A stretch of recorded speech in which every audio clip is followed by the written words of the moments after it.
everyone, in this video I'm going to show you on how to get TinyTask on Android.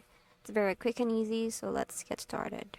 So first thing you have to do is open your Chrome or any browser you prefer, and in here just type for TinyTask mobile APK. This one and the first one, just tap on that, scroll down and tap on this one, and you can see a download button here. You just have to tap on that one.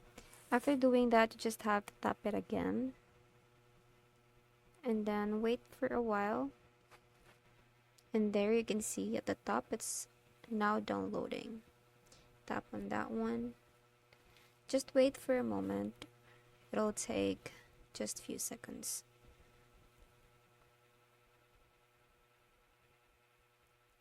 And just tap on install to download it. And that's it for today's video. That's how you get TinyTask on Android.